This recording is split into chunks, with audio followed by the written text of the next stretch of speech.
Pak, bentar. Ini bocor atau apa ini, Pak? Nah,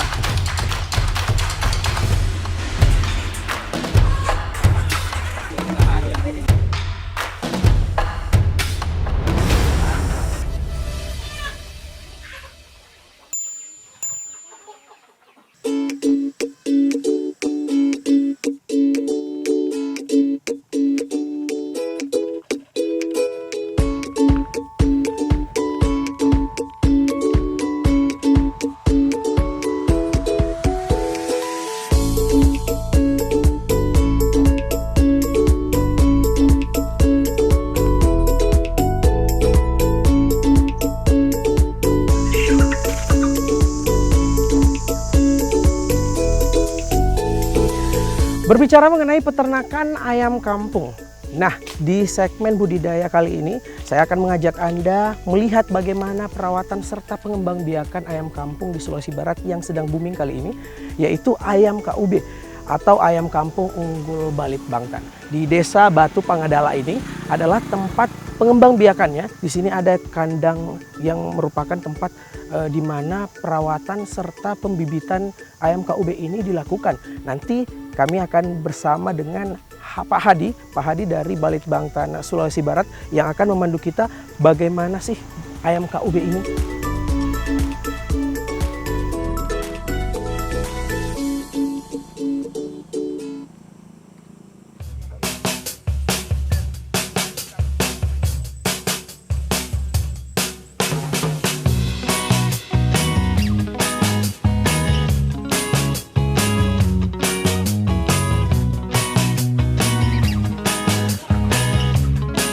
Ayam KUB atau ayam kampung unggul Balit Bangtan merupakan hasil seleksi ayam kampung selama 6 generasi yang memiliki keunggulan antara lain mampu bertelur hingga mencapai 160 hingga 180 butir per ekor per tahun.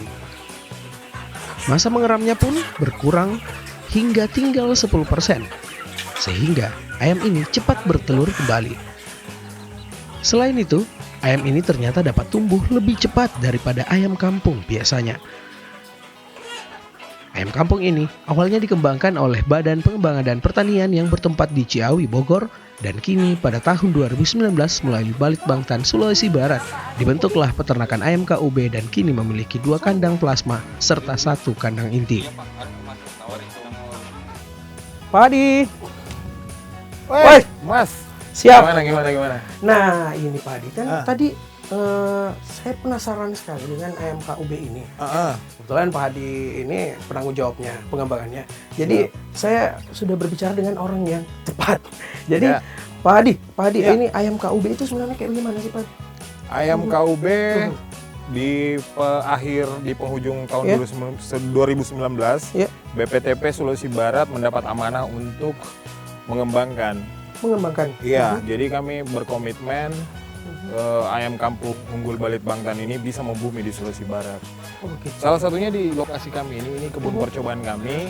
Di sini ada 1 kandang inti. Kandang inti ya? Kandang inti. Jadi ada 2 kandang plasma yang ada di petani kita, itu yang akan mensupport, tapi supporting utamanya ada di kandang inti nanti. Bagaimana ini bisa harus masif kita dorong dan membumi di Sulawesi Barat. Gimana perkembangannya Pak Hadi di Sulawesi Barat? Alhamdulillah. Bagaimana indeksnya yang di ekspektasinya sesuai, potensi yang ditunjukkan sesuai. Lebih bagusnya kita lihat langsung. Oke, jadi kita menuju ke kandang inti. Oke, saya mau lihat memang di kandang intinya. Ayo Mas Wahyu. Ayo Mas Wahyu, kita masuk di kandang inti. Oh, ini kandang intinya? Iya. Bentar Pak, bentar. Ini bocor atau apa ini Pak? Nah, ini namanya biosecurity. Ini adalah benteng untuk menghindari ayam-ayam kami itu terjangkit oleh penyakit. Jadi setiap yang mau masuk itu harus disterilkan dulu. Ini namanya biosecurity. Jadi pemirsa, sebelum kita memasuki kandang inti, di sini juga kandang intinya memiliki teknologi biosecurity. Jadi di mana kita disterilkan dulu agar ayamnya itu tidak stres Pak ya? Iya, tidak stres dan tidak terjangkit penyakit. Oke. Berarti tidak apa-apa ya kita lewati? Silakan. Oke. Jadi ini totalnya di sini berapa ekor semua Pak di kandang inti? Ini ada 300 ekor di sini, Mas. 300 ekor. Ada 300 ekor. Ini yang akan mensupport nantinya seperti yang saya bilang dari awal tadi. Nah, ini usia ayamnya ini masih berusia sekitar 60 hari atau sekitar 8 minggu. 8 minggu. Berapa hari lagi untuk panennya? Kalau ayam KUB itu usia bertelurnya itu dia di usia 5 bulan. Dia udah mulai produksi telur, ya. Jadi, tapi kalau saya melihat sesuai dengan hasil-hasil kajian teman-teman itu, ini sesuai potensi yang ada karena setelah saya melakukan pengamatan, berat badannya itu sesuai dengan potensi. Perkembangan yang diperkirakan ya? Iya. Kalau ini saya lihat memang ini lagi diapakan ini Pak? Ini lagi dipantau pertumbuhan berat badannya. Dan saya lihat ini ayam jantannya ini, pejantannya ini udah mencapai 1.200 gram. Betinanya itu sekitar 800 sampai 900 gram. Itu usia 8 minggu, Mas. Oh, jadi memang untuk pejantan ini diarahkan untuk ayam kampung pedaging ya, Pak? Dia ayam KUB ini saya lebih berpikir pada Dwiguna karena Dwiguna karena di samping produksi telurnya yang tinggi, ya dia juga bisa bermanfaat untuk pedaging. Ayam kampung pedaging. Oke. Dan ini kalau misalnya dilakukan riset setelah 4 bulan ini, apa kendala-kendala yang selama ini didapatkan dari balik Bantar? Alhamdulillah selama 8 minggu ini di kandang inti ini tidak memiliki kendala yang berarti. Tingkat mortalitasnya pun, tingkat kematiannya pun sangat rendah. Itu berkisar 1% aja tingkat mortalitas kematiannya. Jadi alhamdulillah kami tidak memiliki kesulitan yang sangat berarti untuk melakukan pemeliharaan ini. Yang jelas ini sangat bisa membantu masyarakat untuk yang namanya peningkatan kesejahteraan. Karena ayam KUB ini, Mas, dia berasal dari hasil seleksi dari 6 galur. Nah, diambil galur yang paling bagus. Nah, jadilah ayam KUB ini. Oke, tapi memang perawatannya harus secara intensif dulu pada awalnya ini. Karena dikandangkan begitu tidak dilepas secara dia masuk dulu jadi DOC namanya. DOC dia baby masuk ke sini. Ya, treatmentnya beda lah dengan ini, tidak langsung di sini. Dia harus dilengkapi dengan menjaga suhunya. DOC sampai dia ada pada usia 8 minggu. Tapi yang saya bilang tadi, alhamdulillah banget karena cuman sekitar 1% aja tingkat mortalitas yang ada di sini. Ini luar biasa banget, Mas. Oke, jadi kita saya optimis. Saya optimis banget ketika ini membumi di Sulawesi Barat, insya Allah ini akan bisa mengatrol kesejahteraan petani-peternak kita. Oke, jadi bukan jadi ayam unggul balik Bantan ya, jadi ayam unggul Indonesia atau ayam unggul Sulawesi Barat begitu ya. Tapi saya menarik Pak, ini ada kandang inti. Ya. Terus tadi kata Pak Hadi ada kandang plasmanya juga. Ada kandang plasma juga. Itu terletak di mana Pak? Di daerah mana?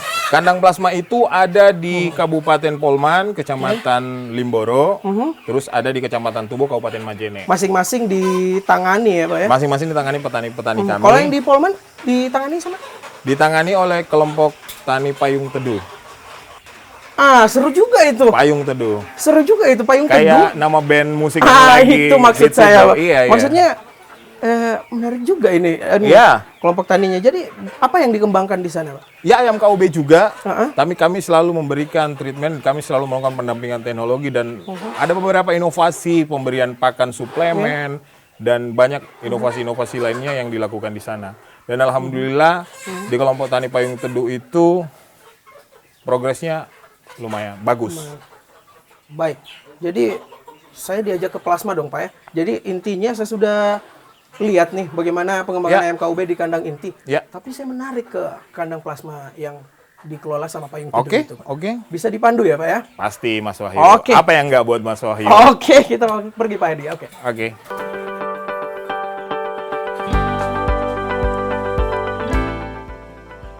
Pemeliharaan ayam KUB ini dilakukan dengan sistem intensif, di mana ternak selalu dikandangkan.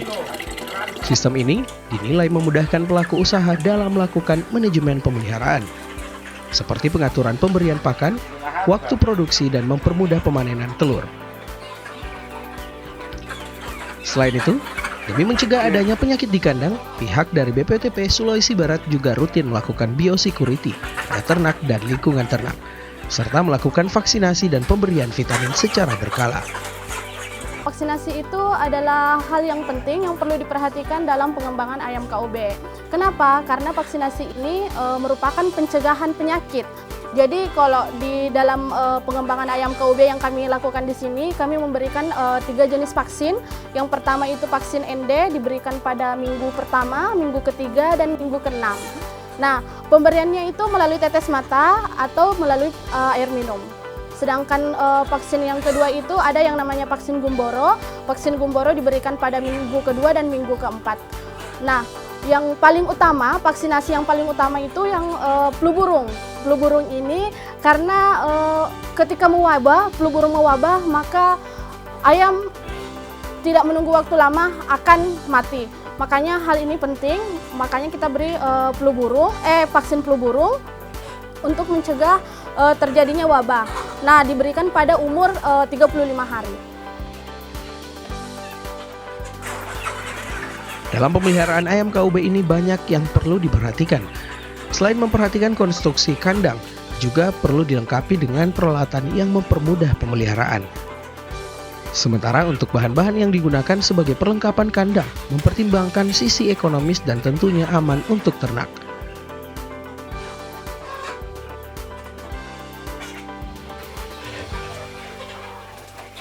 Di antaranya ayam kampung yang memiliki kebiasaan alami yaitu bertengger dan mematuk ayam lainnya atau kanibal. Untuk itu, di dalam kandang perlu disiapkan tempat bertengger,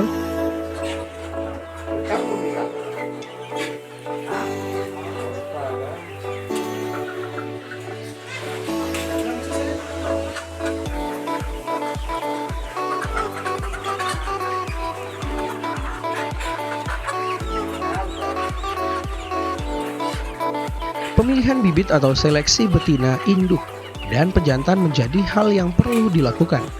Hal ini bertujuan untuk mendapatkan indukan dan keturunan yang tentunya diharapkan memiliki produktivitas tinggi.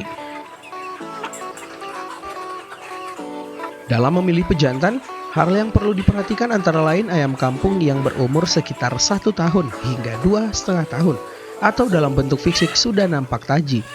Penampilan ayam harus tegap, bermata bening, bulu yang halus dan mengkilap serta kaki dan kuku yang bersih. Sedangkan untuk induk betinanya sudah mengalami periode peneluran pertama dan tentunya dalam keadaan bertelur.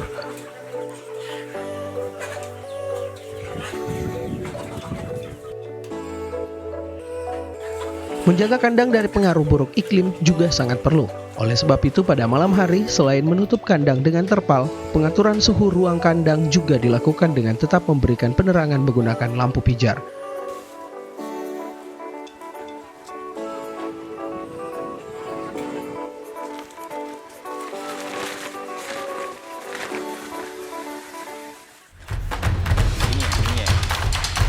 Sesaat lagi, saya dan Pak Hadi mengunjungi kandang plasma ayam KUB binaan kelompok Payung Teduh. Di sini akan ada terobosan pakan alternatif untuk Anda.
Oh ini Pak Eli. Pak Eli. Baik Pak.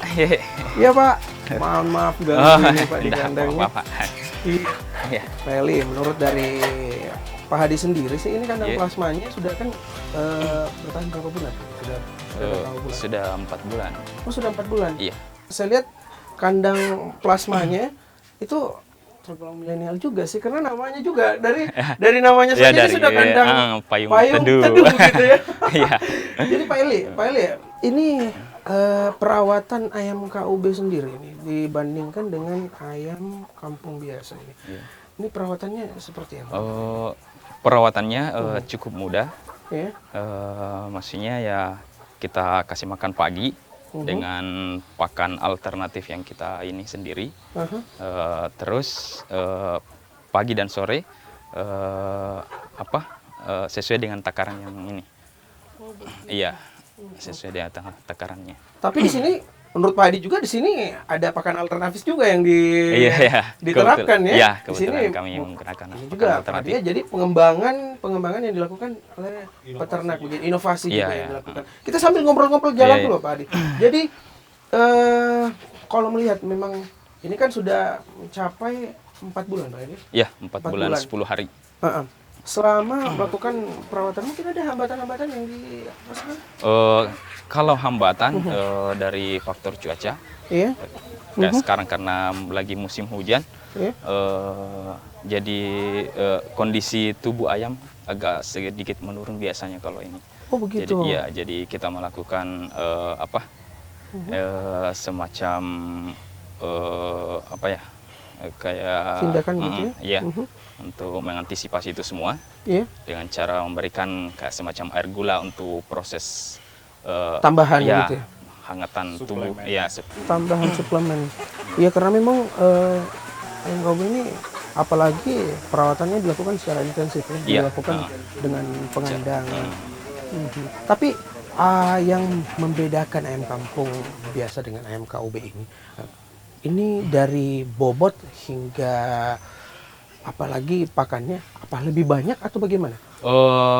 Perbandingan antara ayam KUB ini dengan ayam kampung biasa, kalau dari segi pakan dia lebih irit pakan karena dia hanya menggunakan 85 gram per ekornya. 85 gram per ekornya. Terus ayam KUB ini sangat cocok memang untuk dikembang biakan karena dilihat dari proses pertumbuhannya itu sangat cepat, yakni berkisar antara 1 kilogram. Sudah dalam kurun waktu 3 bulan itu sudah bisa tercapai.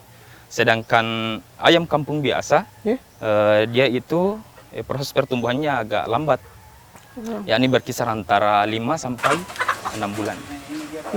Terus ayam KUB ini produktivitas telurnya sangat tinggi. Sangat tinggi. Nah, dia itu berkisar antara 160 sampai 180 butir per ekor per tahun. Oke. Sedangkan untuk ayam pedagingnya bagaimana? Kalau ayam pedaging lebih bagus lagi, lebih dahsyat lagi karena dahsyat lagi, ya? Karena perkembangannya itu sangat lebih cepat dibanding dengan ayam KUB ini. Iya, sentul seleksi. Iya. Dan Sangat mungkin, cocok Pak, memang untuk ini, untuk masyarakat yang mau dijadikan lahan untuk usaha sampingan ya. Pak Hadi ya, jadi ayam KUB itu ayam kampung yang jumbo begitu ya? Ya, disitulah yang menunjukkan titel unggulnya itu salah satunya adalah memang perkembangan dan pertumbuhan bobotnya. Ayam kampung unggul Balit Bangtan ya unggulnya di situ salah satunya perkembangan bobotnya itu. Dan tadi yang Pak Eli di kandang plasma payung teduh ini, karena Pak Eli juga penanggung jawabnya di sini, melakukan inovasi dari pakannya. Iya. Ini bisa dijelaskan pakannya seperti apa ini? Alternatif pakan yang saya pakai sebagai pakan alternatif, saya menggunakan pakan Azolla karena dilihat dari pertumbuhannya yang sangat cepat dan luar biasa kandungan proteinnya. Dia itu berkisar sampai 18% sampai 31%. Jadi sangat cocok untuk dijadikan sebagai pakan alternatif. Berarti mendekati dari porsinya ya, dari 17% itu ya? ya? 17%. Baik, jadi Pak Eli, terima kasih sudah ajak kita keliling-keliling di kandang plasmanya. Nanti kita akan pandu lagi bagaimana sistem perawatannya ya. Iya, baik.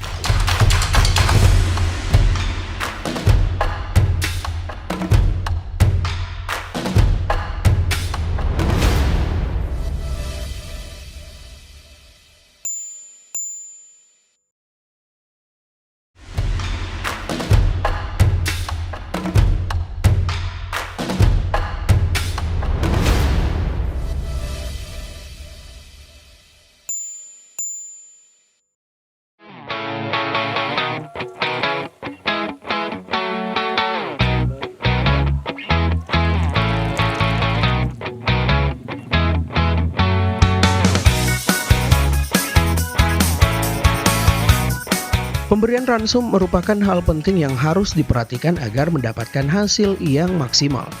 Hal ini akan berpengaruh terhadap pertambahan bobot tubuh, produksi, dan kesehatan ternak sehingga memerlukan imbangan ransum yang baik.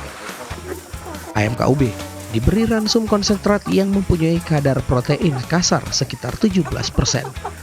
Nah, untuk menjaga asupan protein itu, Pak Eli memberikan pakan alternatif berupa tanaman azolla. Selain digemari ternak, azolla juga menjadi langkah tepat untuk mengirit biaya pakan.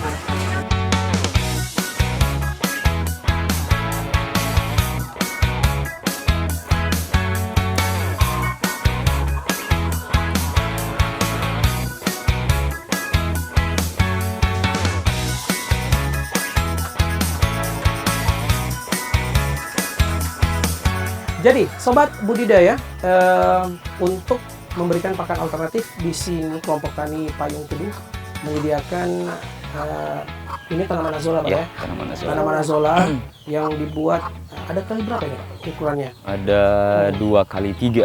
Oh, 2x3. 2x3. Jadi awalnya bagaimana pembibitannya? Apakah perawatannya? Apakah perlu dilakukan perawatan intensif juga atau bagaimana? Iya. Untuk azolla ini saya dapat dari budidaya azolla dari Makassar. Terus saya belinya cuma 2 kilo dan sekarang sudah alhamdulillah sudah penuh satu kolam ini. Kolam ya? Iya.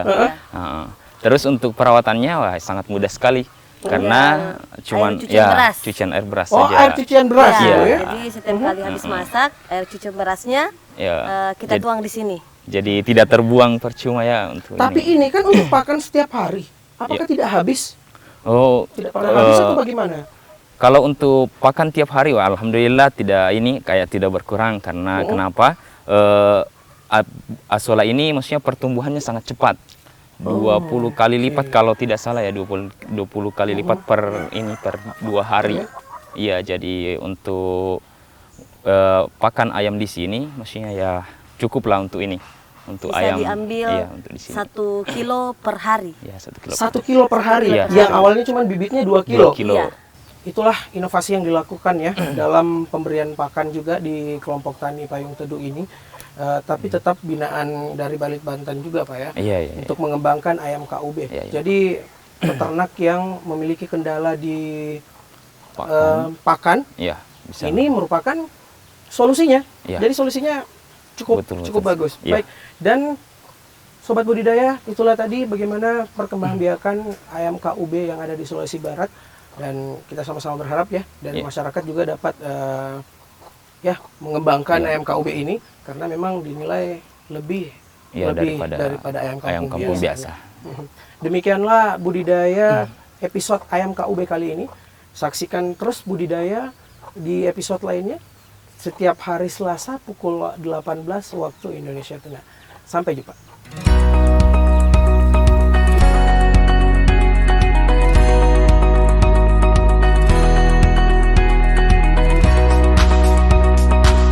Tips pertama, nah untuk kepadatan kandang, kita dengan kandang ukuran 2 meter kali 3 meter ini tidak boleh melebihi dari 35 ekor ayam dengan fase pertumbuhan atau dengan fase umur antara 12 minggu sampai 22 minggu. Nah, ketika sudah di atas 22 minggu, kepadatan kandang harus dikurangi karena sudah memasuki fase produksi, di mana dalam kandang tersebut perbandingan jantan 1 jantan 5 betina atau 1 jantan 6 betina. Tips 2, untuk memudahkan kita dalam penimbangan ayam, kita menenangkan ayam dulu, kemudian kepalanya diselipkan di bawah sayap seperti ini, kemudian ditimbang seperti ini. Ini untuk mencegah terlalu banyaknya gerak dan stres pada saat penimbangan.